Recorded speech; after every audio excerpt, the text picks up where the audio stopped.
Trae Young, Ice Trae, Trae TL, whatever you prefer, added to his highlight reel with a game winner over the Sixers Saturday night. And over the course of the season, he has closed the gap on Luka Doncic for the Rookie of the Year award. Both are playing tonight.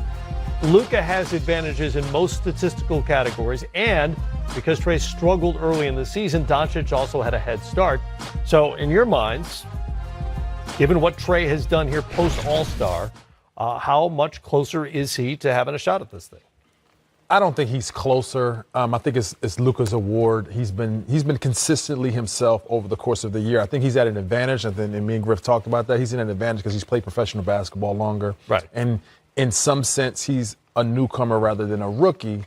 But yeah, it's his award. Trae is making a case at the end of the year, and he's coming on strong, but he hasn't done enough to overtake a guy who's been consistently the best player on that team all year long, and he has an amazing future going forth of being one of the top 10 players in our league. Yeah, I think, and you touched on it, I think this is another good example. Last year was another case. Ben Simmons got to, let's call it redshirt a year in Philadelphia, and then he comes out and he plays having all of that experience under his belt during the time he was rehabbing his injury. Blake Griffin did the same thing. Right. You come into a situation, you're either a true rookie or you're not. Trae Young is a true rookie. True.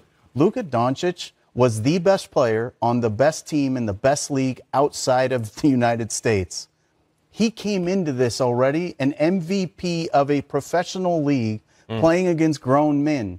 This is not a rookie. This is a guy who had a huge head start in the process. Yeah. He should have been better from the very beginning because he's been playing against grown men. Right. And so this is a really interesting thing for me. I've said the same thing about the MVP award. Let's have an offensive player of the year and a most valuable player like the NFL does. Why wouldn't we have a newcomer of the year award, which would take into account when the best newcomer happens to be Jorge Garbajosa, and he's 30 years old from Unicaja, Spain. You can reward Garbajosa, and then you can have a Rookie of the Year. It's a fascinating dilemma, but if we're going to call it just the rookie, it's Luka. Right. First of all, I love that Jorge Garbajosa has made it into the show.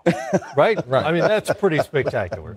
But I get your point entirely. As things are constructed, Luka Doncic is an NBA rookie. He has not played in the league prior to this season, and therefore he's eligible for the award the way Ichiro was in Major League Baseball, despite the fact that he'd been playing professionally in Japan for 10 years or something. And I don't say that to take anything away from I get it. Luka's It's accomplished. not a knock at all, Right. but he is sort of a separate category. And that was something people talked about before his season even began, the fact that as a 19-year-old, he dominated the second best league in the world amongst grown men. And that speaks to the globalization of our game. So it's not a knock on Luka. It's just that our game has gotten bigger in the scope of we're getting players that are sometimes more advanced than others, and we have to evolve as a game.